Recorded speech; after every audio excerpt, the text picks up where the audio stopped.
You are listening to Fika with Vicky on United Public Radio, 107.7 and 105.3 from New Orleans.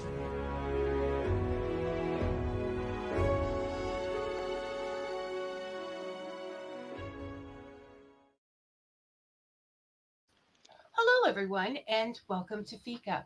Our guest today is Jolie Phuong Hoang from Fonthill, Ontario, Canada. She is both the authors of Three Funerals for My Father and Anchorless, and a professor of mathematics at Niagara College. But most importantly, Jolie is a survivor. Growing up amidst war and government upheaval, escaping to find more obstacles and danger, and finally starting a new life in a new country takes a lot of strength and determination. The kind of determination it takes for a math professor to say, I'm going to write a book and do it. And the kind of strength it takes to reach into yourself, pull out an unhappy memory, hold it in your hand, and so that you, your children, and even the world can find more understanding. There are, however, rewards for that. That being that you can also pull out a happy memory of a loving and supportive family. And there are rewards and awards for writing as well. And Jolie has earned a few of those. She has earned first place in the North Street book prizes. She has Jolie smile. Smile. This is happy stuff. She has earned um, she has earned an honorable mention at the San Francisco Book Awards. She has won runner up at the New England Book Awards, and she has been a bronze medalist at the Wishing Shelf Awards in the UK. She has also been listed on CBC's 57 nonfiction books to read, and she has been shortlisted for the Hamilton Literary Awards. And I couldn't be happier for her. Welcome to Fika, Jolie. Hi, Vicky. Hello, everyone, and thank you for having me on the show. Yeah, Oh, of course. We're happy to have you here. We're feeling honored to have you here, Jolie. thank you. Yeah, I'm honored too. I think the honor is all mine. No, no, no. It's mine. It's mine. We could do this for an hour, Yeah. but instead we'll get to the questions. Jolie, when any writer sits down at a blank piece of paper, they they feel fear. They have their insecurities, their strengths, and perceived weaknesses. Can you share with us some of the things that you had to overcome, some of those fears that you might have had? For example, was it difficult to take all those years of training in facts with mathematics and have it wrap itself around the imagination and creativity that writing takes? All right. Okay, that's a.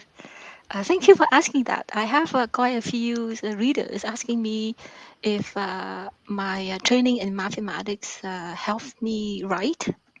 So, for me, I feel that I face difficulties in writing for sure because English is my second language, and I've been in Canada for 30 something 7 years, and I've trained in mathematics but not in writing.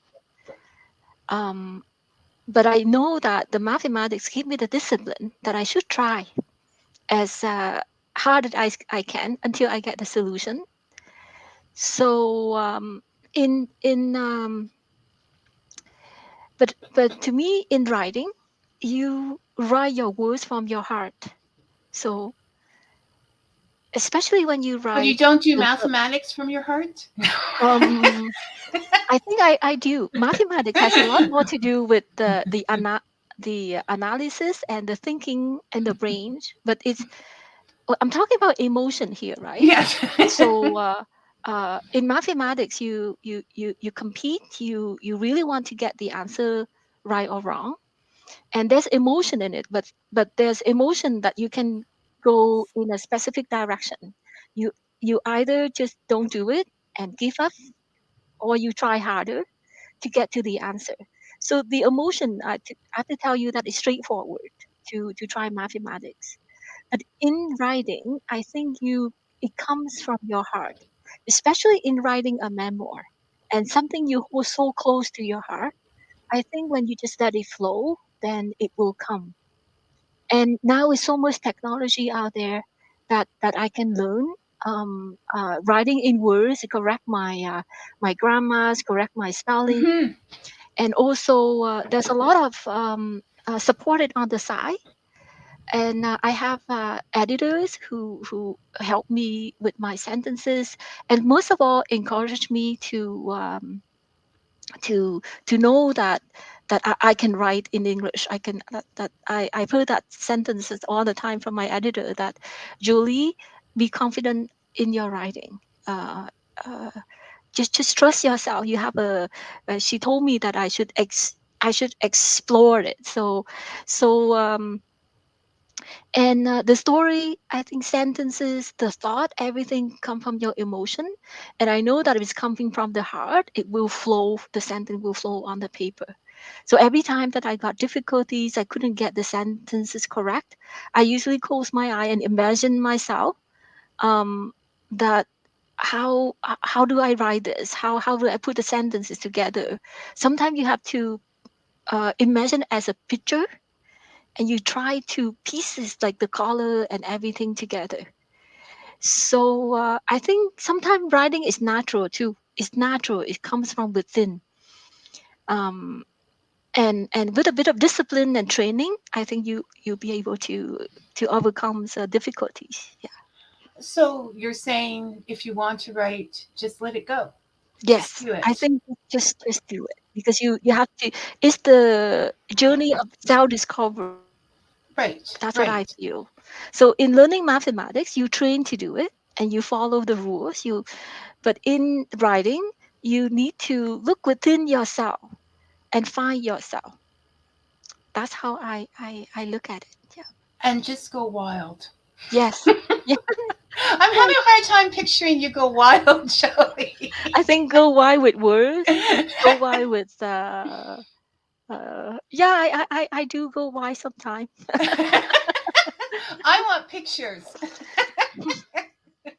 So, so, so you've gone a little more wild in your writing because you've told me that you have a new project coming up, and this time the project is fiction. So I'm excited about hearing about that project. Yeah, so I'm glad you asked that question, because the two books I wrote is memoir, nonfiction. So with nonfiction, I feel that I just create a style, and you stay true to the style, and you just write whatever is in your memories and coming from your emotion. So the style that you set for your nonfiction will guide you through the entire process. So, but with fiction, I realized that is this is a word I have to use wire, because it's just like the characters in my head, so they grow with time, and with my imagination, they started to grow, they build themselves, and when they are fully developed, they want to be out on the paper. Right, So I right. really have to write them out on the paper, or else I feel that my brain or my mind imprison the characters. So only words can free them, and then the narratives changes because of the changes that taken place in in my imagination. So it's not a fixed point for me to rely on. So um, I found writing fiction, uh, we have the flexibility, and we will let our imagination flow. So the book I'm writing is about four women. Uh, they are all bold people, how they escaped Vietnam, the circumstances of their lives in Vietnam, escaped Vietnam and came to the third country, came to Canada and US, and how they rebuild their life. And the four women, their life intertwined because uh, they are holding a secret. And eventually the secret is actually revealed. Okay, don't reveal it now, or I I won't. have not revealed it now. So No spoilers. I can tell you that is if you in Three Funerals for My Fathers, I mentioned the In that hospital in chapter scene. 20. Yeah, chapter Yes, 20, the yes. inflection point in the voice of death. And And I would like to expand on that. Yes. so those three women, you went imaginarily on a journey with them. Is that Um, what you're saying? I yeah, because uh, yeah, it's more like that. I I can no, no, because that's good. yeah, That's good. I just want to know for me. The rest can figure it out themselves. I can use their lives as my in my book, but it's just for you to visualize the background of the story. Yes, yes, Yeah. no, no, So yeah. no, no. I hear what you're saying. You're not. But I think that's an ingenious idea, by the way, because I was quite taken by that scene. So, Thank you. Thank so, you. Yeah. Yeah. So um, yeah, I think it comes. There's a whole new atmosphere when you get to that yes, because I have place to in the use book. the yes, like if you notice, I use the voice of death Yes, yes, because I know that if I use my voice, like whatever situation that I was in is nowhere near what they had been through. So if I yes. use the voice of death, I can be blunt about it because even death was horrified by the brutality of one human inflicted onto the other. No, no, and that's where I want to get into that. I feel like that was the night that you truly, after everything you went through, that you truly lost your innocence, like um, your innocence towards life. I think that was really a crushing moment for you. That's how I read it. But before we get into that emotional stuff, we do have a question, and I think this is a question that you've talked to me about before, and it is from Brian, and he would like to know what attracted you to the field of mathematics.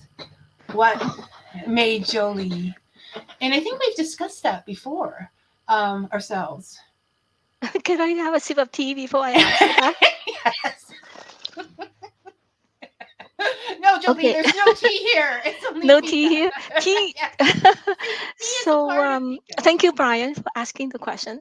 Um, uh, what attracted me to mathematics is my English as a second language. When I first arrived in Canada, I think it took me 3 years to learn Chinese. And do you think in 3 years I could master the English? I don't think so. In 3 years, I don't think I mastered English completely.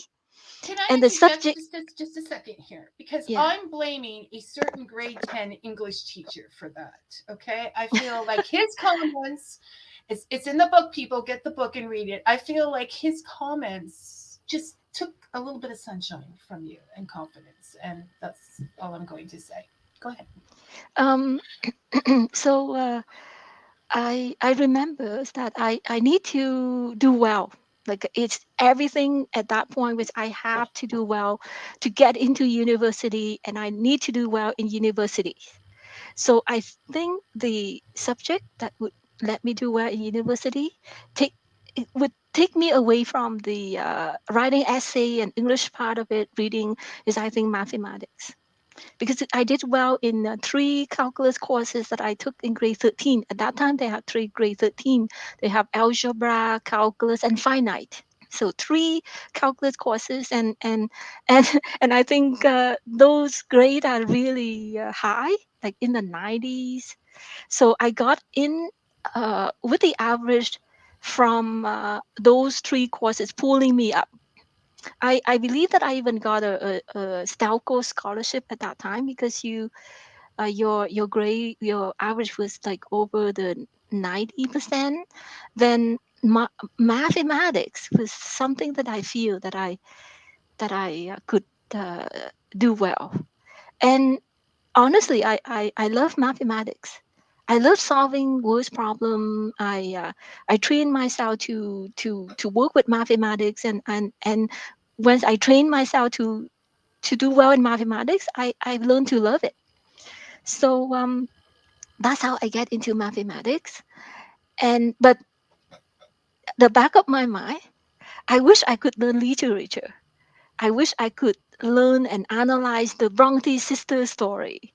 I wish I could get into an English course where I can analyze Wuthering Heights, like, and I wish I could get into art, art studio.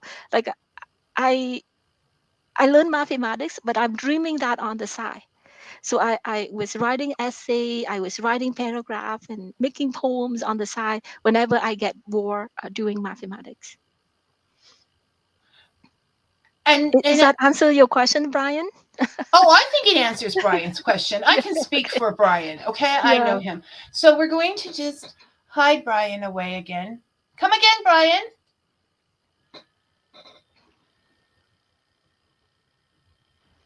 Okay, so now we're going to get all these questions. Maria from Italy Hi, as Amelia. as asking, can you explain how the Euler's identity has a connection with the life of an escapee? Okay. Fearless effort and power would result in a zero for some escapees. Okay. So Euler identity. Oh, is I it Euler? Euler. It's pronounced Euler. It. Okay. I honestly I love that theory. Okay, and plus I've learned about Euler as well. Um. I need to Uh, learn about Euler. What? Tell us, yeah. Jolie. So if Explain you to want us me all. to tell you about Euler, I can tell Yeah. you a little bit about Euler. Euler is a mathematician, and he's uh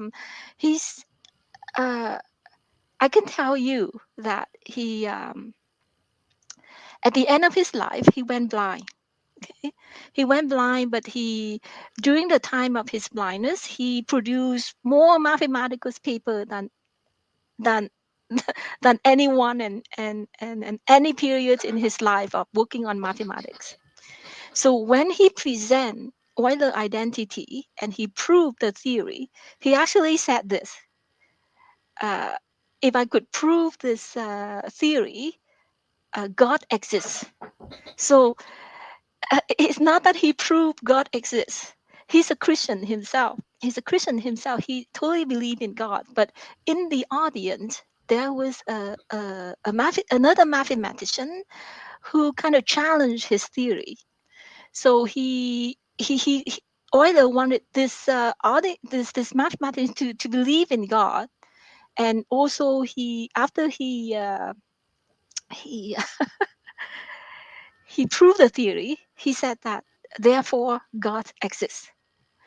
So I I would like to tell the audience that it's not that I'm telling Euler identity proven that God exists. Okay. No, Okay. no, no. We get that. It's that Yeah, we got that. he He was was saying saying, that. if Yeah, I yeah. can prove this, God helped me, so he must exist. Yes, yes, yeah. Thank you It's for not. spelling that out for me. It's not Uh, that this is not a religious show. Okay. yeah, okay. But This is it was Jolie amazing. Yeah, is it was sharing the yeah. story. Yeah, so it was amazing the way the numbers and all the factors in that added up to equal to zero. So sometime in life, I feel that we try everything, Some people they try the best they can, but in the end, what do they have? They end up dying, or they still don't have anything. So I think that apply very well to many refugee situation at that time. They risk their life on the boat, cross the ocean, survive all the danger through their journey. But when they came to the camp, they die at the camp. So when I saw that, I said all the effort had gone to nothing. So why do you die in such a strange land? Uh, right? Um, No, it's sad. It's so because Euler identity consists of a number e, a number e 2.7, and then it's raised to an exponent, and that number is pi. You know the number pi 3.14519. mhm. And then it add up to a complex number. They call it complex number. So I was playing around with that equation, and I use word for it. Like I translate that into word. Like it's a transcendental function. So transcendental to me is the non-physical realm, and is irrational number. The word irrational in English means something, right? So you make an irrational decision, and the risky uh, decision, and then all of that add up to just nothing. So I don't want to go into the mathematics here, but I just want to tell No. everyone that I was playing. I translate the mathematics into poem, into words, so I can remember. So I remember transcendental, I remember irrational, I remember complex, because it's such a complex situation, and add one, and then everything becomes zero. So that's what I want to imply. Yes, yes. Okay, I hope I answer your question, Maria. And Brian's is back to say thank you for the detailed and personal answer you gave to his question. Thank you. And You're Maria says welcome. thank you so much. So you're just making everybody happy here today, Jolie. Yeah, thank you. So let's go back to they risked everything and they got zero. Yes, But the point is, was they were a lot of people felt that they had no choice, that exactly. you Yes, couldn't be sure that you were going to stay alive or safe remaining. So it was like a one shot deal, right? yeah, yes, Irrational as it was. yes, And we knock on wood that your journey was probably one of the safer ones. Your personal journey with your sisters and your brothers was probably one of the more favorable ones. I want to go back to, and we'll go back to our scripted questions, Jolie, but there was okay. just something you said um, when when during Brian's answer where you said you had to find something that you could succeed in, and you had to find something that was practical because you were living in a townhouse with your brothers and sisters and you had to make it on your own. You said that the charity helped you with 1 month of funds, and then you were on your own. So how old would all of you have been at that time? Mm, I was in my teen. My brothers, my older brothers also, yeah, we all were all in our teen except for my oldest brother and older sister. So And they were only like 21, 22. yes, yes, and I think okay, so yeah, they in their 20, and my oldest brother, uh, my older sister, and one of my older brother, three of them found job. So if they found job, if they worked, then they make enough to pay for the rent, the food, and everything, and put me and my older brother and my younger brother in school. So that's how we arrange it. So and then I work part time. Uh, my older brother, while in school, also worked part time, and my only the youngest brother, he was too young. He we didn't want him to work.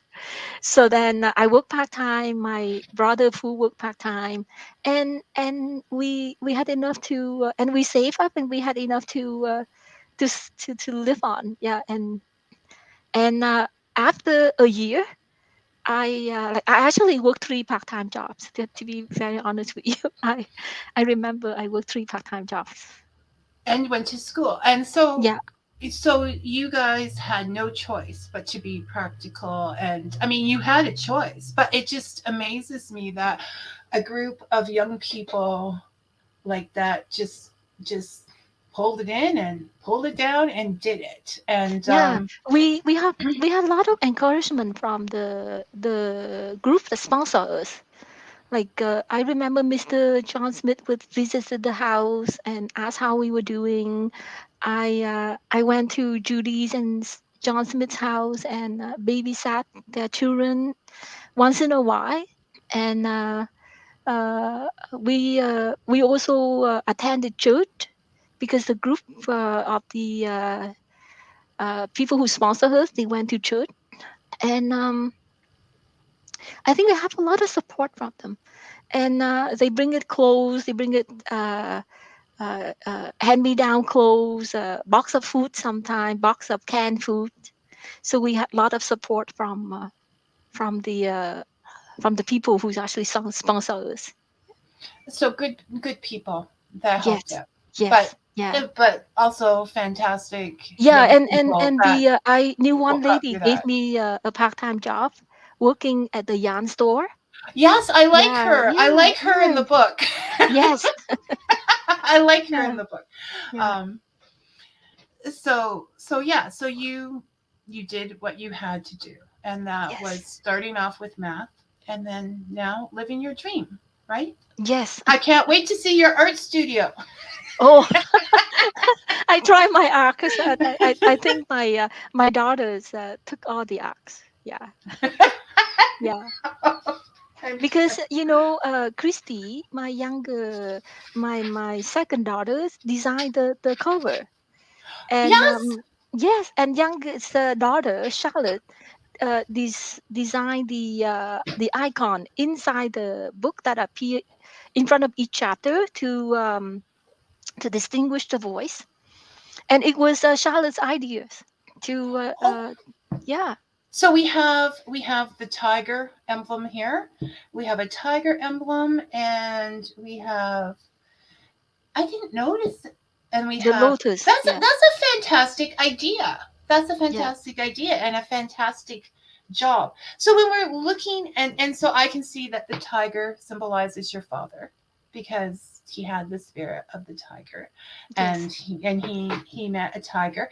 And so that brings us all the way around to when we discussed Anchorless, we discussed some of the symbolism that you used in that book, like the faded Mm, picture of your father at the front, or the um, the anchor list. The title itself has mm, symbolism for you. mm. Did you use symbolism in in three funerals for my father's? I mean, we Yeah. know that you did with the emblems that your daughter did, but what else could we be looking forward to in there? Um, uh, I think symbolism in literature implies certain thing when we talk about it. So I hope I use the right word or the right definition for it. But when I talk about food, when food became rare under the after 1975, there are certain periods where food was really rare, Mm-hmm. and I want to describe that in with the title "The Rice Chest." Right, And it was true. It was true. I us in the I house, can't but believe that you guys all hid in there. Like, yeah, we use it to play hide and seek instead of it's filled with rice or produce for us. And I also want to talk about we losing electricity. Electricity was like a luxury at that time, and I want to use the symbol of the oil lamp. And then I remember my dad often look at the oil lamp, and then sometimes we have to blow out the oil lamp just to whenever he like we blew out. I want to mention that it's we just have to accept the life that we have, and you know like uh, at the end of the day we blow out the light instead of turn off the light, and is that our life like the around that time we have no future. Well, So you had no power. It didn't. The average person, like your family, people living there, just sort of had to go with the wind of what was going on without you. You went from, having medications, your mother a nurse, owning a pharmacy like that, to her not even being able to get Tylenol for your sister when she had smallpox. And the reason you were blowing out the lamp was because electricity became so rationed that you might only get it a couple times a week, right? yeah. And another symbol I would like to mention is the Triton shell. So Right, right. So the shell that my father got for me from his trip. Like I love that. I often hold on to it and until the like my toy, and I often hold on to it until I analyze it. I put it into my ears. I try to hear the sound of the ocean until I analyze it when I was at the camp, and even here in Canada. Like the only time that I have that beautiful shell to hold in my hand is when the creature inside it had to die and and went somewhere, right? So when I hear the sound, I just feel like it's an empty shell, but it leaves a sound behind, right? It leaves the sound the ocean behind. So to and me, it's more like silent suffering.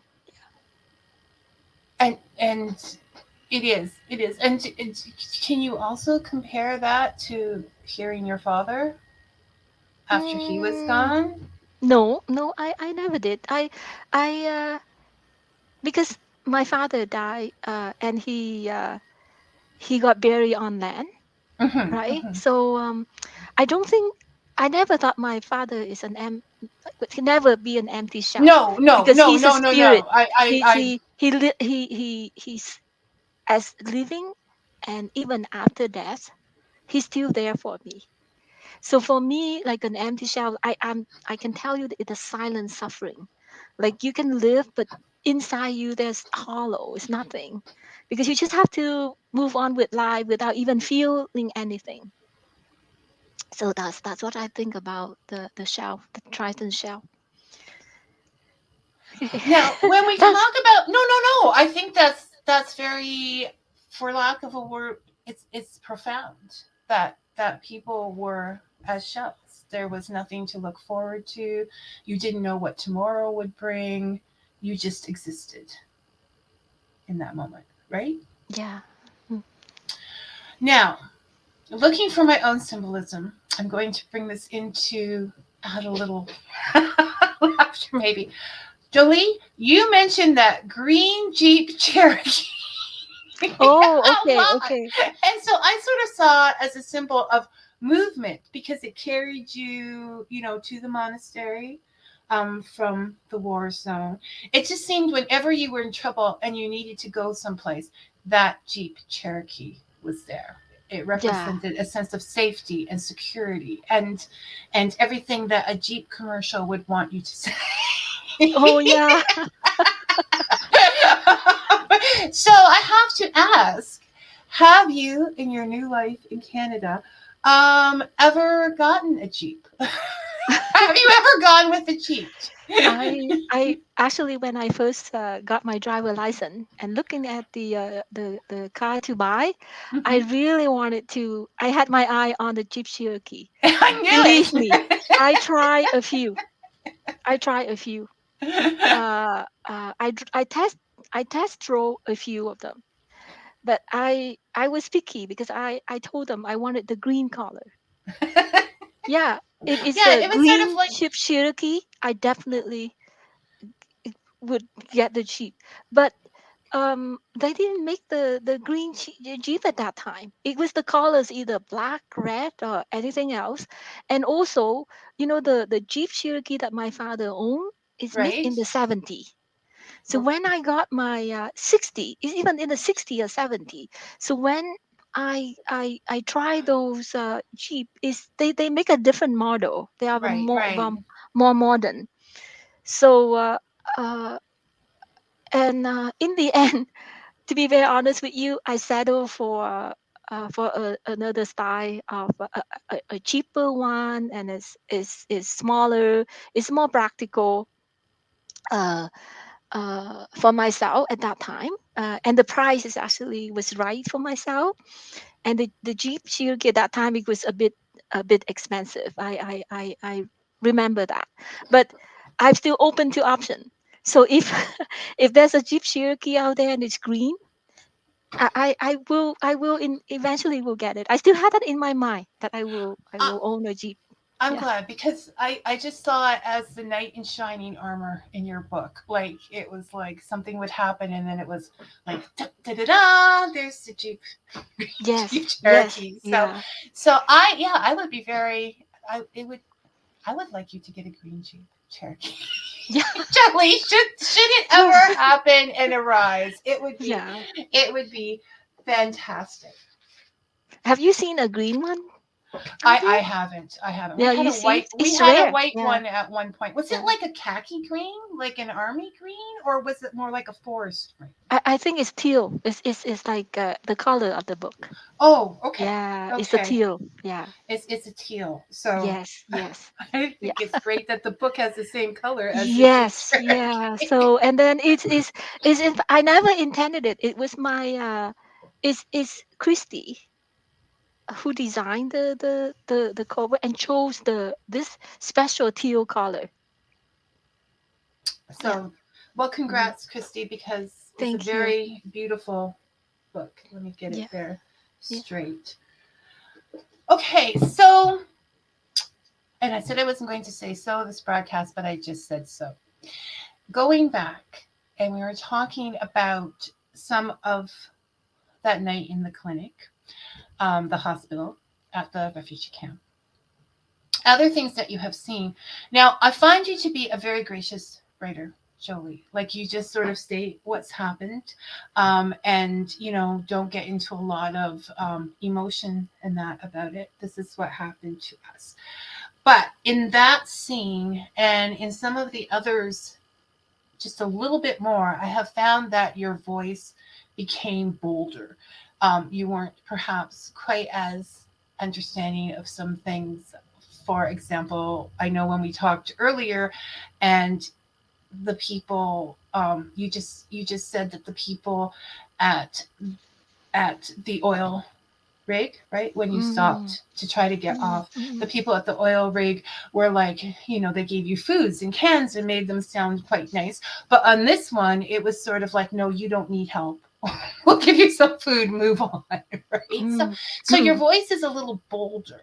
Now, do you think that's because you're using your own voice in this book? Because you've gained more confidence with the um, the praise that you have earned, or do you think it's simply because it isn't, as the book grows, so do you? You grow into an adolescent and you're not seeing things as innocently as you did as a child. Okay. That's a good question. Uh, Thank like I you. mentioned, like I mentioned earlier, is I think I got the professor of math back inside me now. I'm sorry, it's the occupational hazard. Because when the student asked me a question, I like the question. I said, "Oh, it's a very good question," because I know it's it encouraged them to Yes, no, ask a I need, question. I'm sorry if no, I no, I was being honest. I need I encouragement, Jolie. okay, Encourage me whenever you like. yeah. So okay, so it showed that I grow as a writer. Like I definitely agree with that. But I can tell you that at the very beginning, I mentioned that to me, when I write nonfiction and memoir, at the very beginning, when I set out writing, I said I want to set out a style. and I stick to that. I strictly stick to that writing style. So nonfiction can be very political. It can be very political analysis. But I base this three funerals on my father based on Anchorless. So it, like we talked about Anchorless before. So I create Anchorless as I wanted to people to read the book as it is a voice of a ghost, right? Right.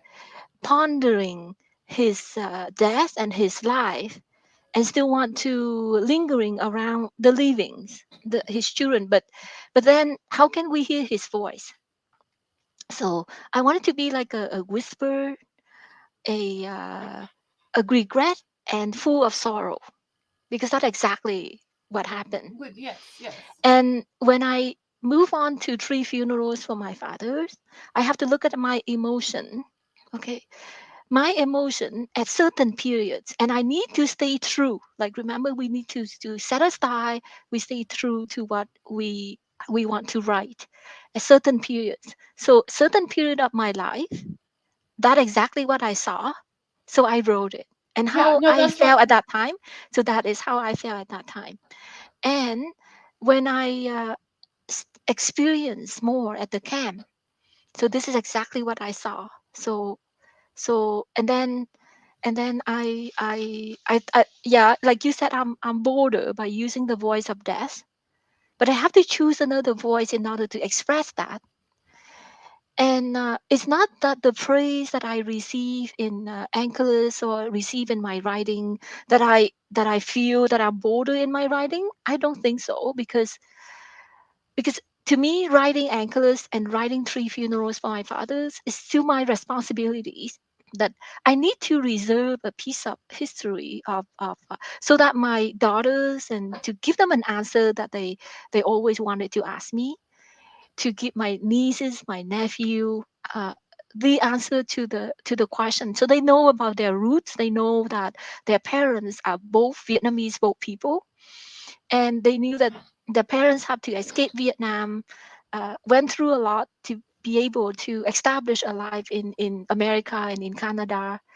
So to me, the responsibilities, and I have to look at how my father talked to me, because I created their voice, right? So I have to as a parent, I put myself in their situation, and I create a voice from there. So my father was not a political person. He's very neutral and he's very positive. And my mother was also not a political person. Uh, she expressed herself gently, and my father expressed himself gently too. So I think all of that apply to all my writings. Um, I hope I can be bolder in then my next one. I can, Oh, like you said, like I'm I I'm was I'm thinking about that too. I was thinking about that too. Like I'm some just loving scenes, the certain. journey. I'm loving this journey in your stories, as well as the journey of you writing the stories, like, and watching this develop over the time. But no, I think that what you wrote is so telling in the fact that it didn't matter. It's not about politics. It didn't matter who was Yes, out there. exactly. Yeah. Your lives didn't, I mean, regardless of side, both sides, there was, your father was imprisoned unjustly. There was starvation. There were mines left where children played. There was, to your personal lives, it didn't seem to matter the politics. What mattered is that is what you were living. So Yes, I that think, how we stick together and as a family, and we get through all of those. yes, that is I like describes sometimes in right. a natural way, in such a way that we put uh, the unity, the love for each other in the family above everything else, and we get through all that. And the I think sacrifices yes, that yeah, included, the sacrifices that included, yeah, I mean, that is very obvious and very. I just love you guys. I just Thank read you. this book, and I'm just like, yes, she finally said what happened to everybody individually. Because if you hadn't, I would have called you up, would have messaged you and said, Jolie, I need to Yeah. know what You have to happened to think. You have to everyone. thank the editor. You have to thank the editor who edited my book. It was Lynn Duncan, um, the director of Thai Water Press, and she told me that, Julie, you need to write a chapter about all your brothers and your sister. But we had to put it in the way that there's so many of you. We have to put it in a way that I don't want it like a groceries list or something, to use that word. And I would have accepted a grocery list. I just want to know. So, yeah. thank you, Jolie's editor, for encouraging her to do that, because I would have been like, oh, I need to know. I need to know. I just want to put up here that Susan says, thanks for the insights, You're welcome. Thank Jolie. you so much. Yeah. There I went with an I'm trying, Jolie. I'm trying. But we talked about your family, and we talked about your daughters and your nieces and nephews so that they could understand. And I remember when we spoke before about Anchorless, you said one of the reasons you wrote it was so that it would be easier for you to talk to your children about that. Did it make it easier? I Was I don't think it's now. It's not even the topic anymore, because they could read whatever written. right. But So they didn't whatever, have to talk after yeah, we that. don't have to talk about that. But whatever we are talking right now is about writing style. It's about the process of writing. I'm glad I can connect with my student in that sense, like how we improve our writing, and what writings brings us to a different level. Because to me, uh, you, no one could never fully heal from the loss of the loved one.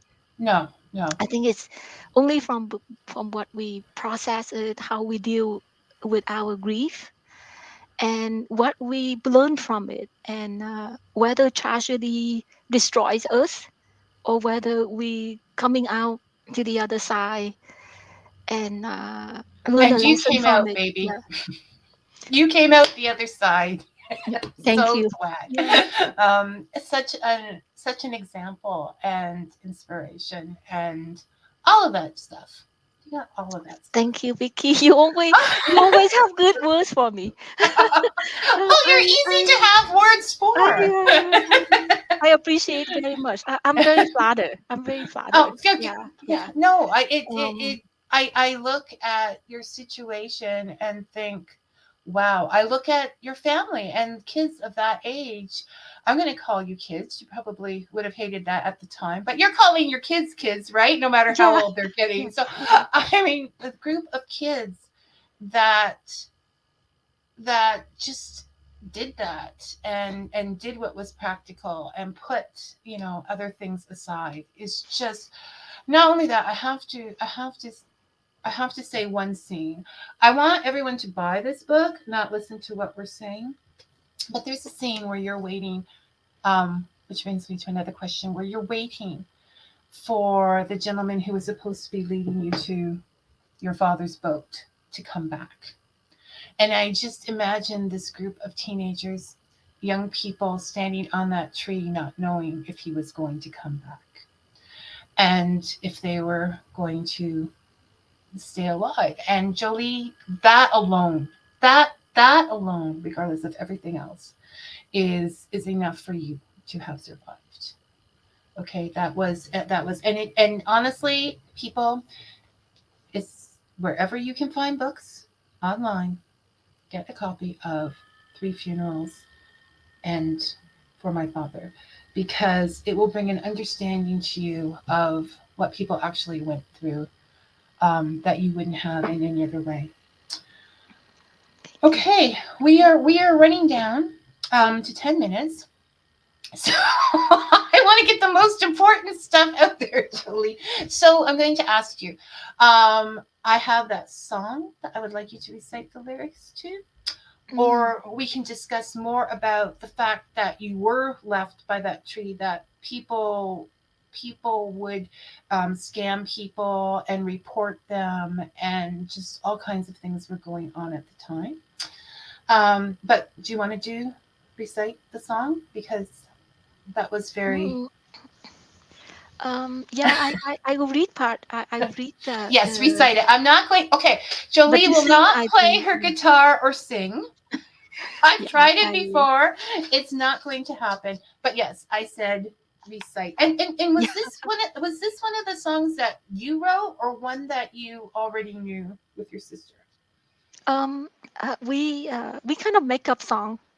We make up song, and then so this is one of the things that we make up. One of the song that we actually Okay, make so up. you were Yeah, actually writing in your youth, because yeah. So songwriting is writing. So. and because my sister, whenever I taught her a song, she was very creative. She would sing it differently, and then I didn't want to say, oh no, you have to sing it like this. So in the end, we ended up just make up whatever she likes to sing.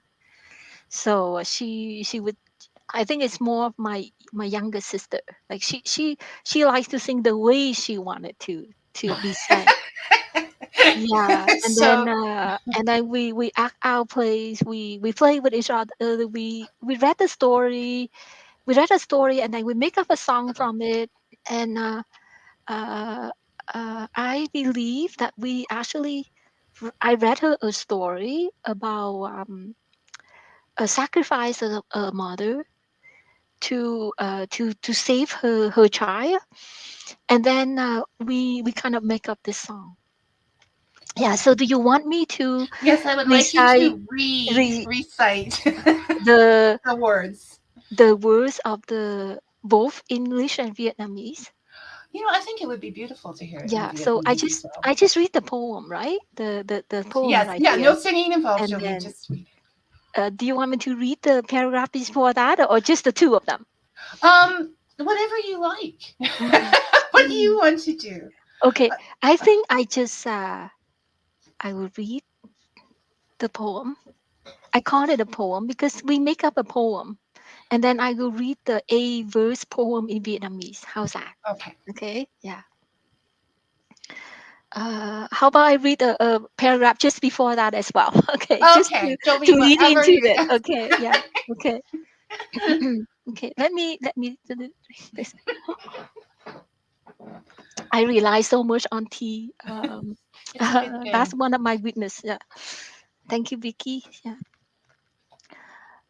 Almost every evening, I played the guitar while Lang Fung sang. Sometimes she sang songs I taught her, but we especially enjoy making up our own. One of our favorites was When the Last Leaf Falls. On a cold and rainy night, Death comes to a poor, wrecked house and knocks on the doors, ready to collect the soul of a young girl dying of an incurable illness. But Death is touched by the mother's anguish, and pointing to the three leaves on an old tree, promises to return when the final leaf falls. We added music and performed the song of for Father. When the last leaf falls, raindrops or teardrops, for forlorn tree or wrecked soul, raindrops fall upon the leaves, one by one, each leaf drips down. The last raindrops falls on the last leaf, the last to flow to the ground. As the field winds hounds, death comes again to collect the tiny soul. The bereft mother sheds her last tear. I remember every single word, Father. Lang Fung was proud of her memorizing skill. Do you want to hear us sing again? Yes, I love hearing my daughter sing, but this sad song. Father hesitated. While Lang Fu sang, I could tell Father wanted to ask me if I had taught her anything more cheerful. He finally found an opportunity to ask me about it when he took me to the tailor for a shirt. While waiting for my turn to be measured, Father said, Julie, tell me more about that song that Lan Phương sang when the last leaf falls. I recited the verses in Vietnamese. Hạt mưa rơi hay giọt lệ rơi, mưa rơi trên cây tàn úa, có phải trời đang khóc thương cho những linh hồn khổ hạnh? Khi chiếc lá cuối cùng rơi là khi thần chết lại đến, là giọt lệ cuối cùng đọng trên đôi mắt mẹ. Father's voice was sad as he asked, why do you use the words forlorn trees?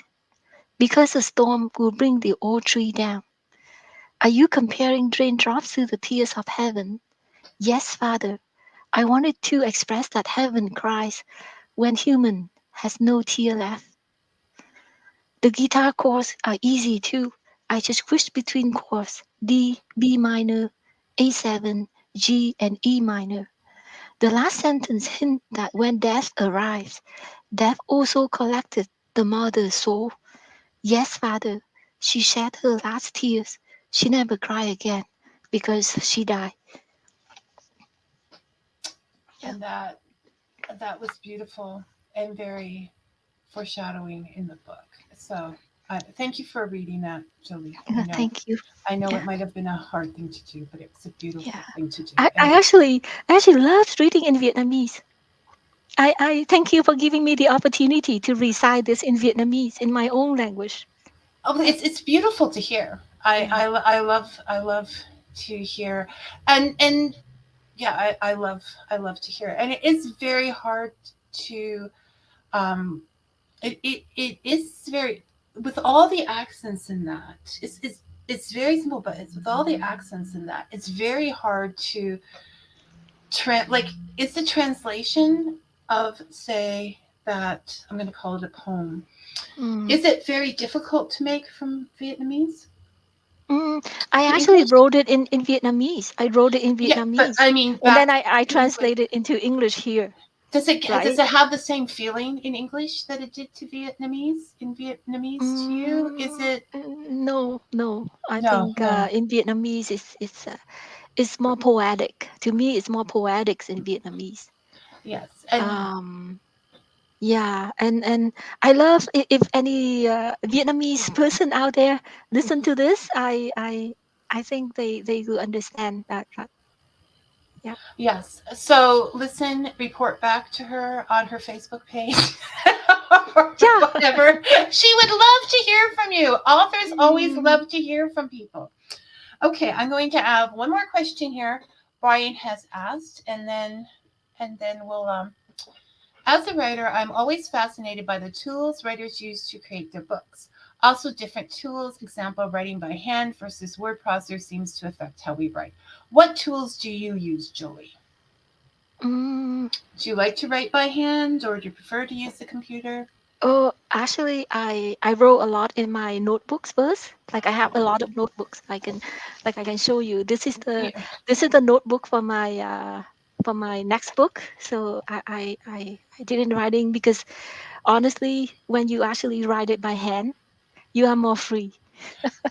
You are Okay. more free. Brian Like would it's agree yes, with you on that. especially with me. Like I can write, but I don't want to be interfered by words or telling me that spelling here, grammars here.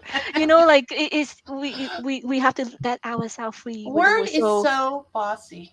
yeah, and also I when I have them already, I type them in Word, and I then words help me correct a few things. So I think words is just the best processing word processing tool. Like I hope I I answered the question. no, Yeah. even for the show, Mm. I don't type it out, and I don't. It goes into full writing because then I can think how I speak more. You Yeah. know what I mean? Yeah. You're not so Yeah. worried about the mistakes. So, Yeah. I okay. also got a little notebook. Like I can show you this the little Oh, notebook. that is very little. Yeah, it's very little because you can just put it right inside your pocket, and then And I fill them up quite a lot. So I have sorry, I turn I have quite a few here. This is for yeah, this is because you have like good here. ideas. Yeah, so lots of those. Even just I've learned a word, I just learned like some word, and I wrote it in here right away, like the meaning of the words and all that, and I did use a bigger one too. Like I kept them all. I kept them all for my And yeah. she's kept them all, people, and, and someday Yeah, you have to keep them. there will be a You have to keep museum them. to Jolie, and they will be as exhibit, like, Thank you. I'm um rather. I think that's a lot, Stay modern, Vicky. Montgomery. Okay. I Yeah. dream big for you, Jolie. I dream big. So And is that Brian did the same thing? Brian, I have little notebooks like those too.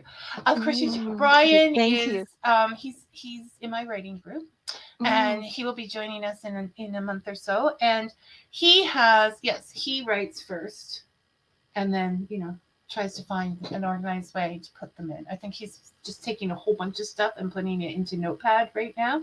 But I'm answering for Brian. He'll yell at me later today for the meeting. But he likes to write out too, and then proceed to take it too. So it's a similar thing. Neil Gaiman apparently writes his entire novels that way by hand. So, good company all around. It's a thing, Jolie. It's a thing. yeah. um, you use Scribner. Okay. All right. We're going to. Okay, Brian. I will talk to you later. We're going to have to say goodbye, Jolie. And I told you Mm, it would go so quickly, but you are always invited back for Fika, and okay. now Thank we've you. worked things out.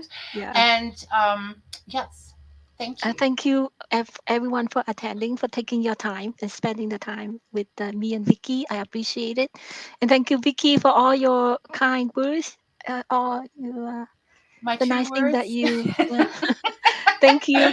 Okay, Yeah. so I'll say I goodbye. Oh, yes. yeah, I'll say goodbye now, and we'll check in back with each other in a minute. Yeah. Okay. Okay. Okay. Thank you. And bye. Um, that was a wonderful conversation with Jolie. Next week on Fika, we will have Sarah Archer. She is a novelist, uh, an author, uh, a oh, just a second.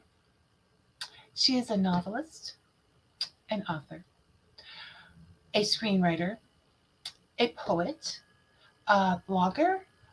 She has her own podcast. She does workshops on different aspects of writing and screenwriting. And we are going to fit that all in an hour because we're a daring lot at Fika. So thank you for listening, everyone. And until next time, may your coffee be hot and your story sweet.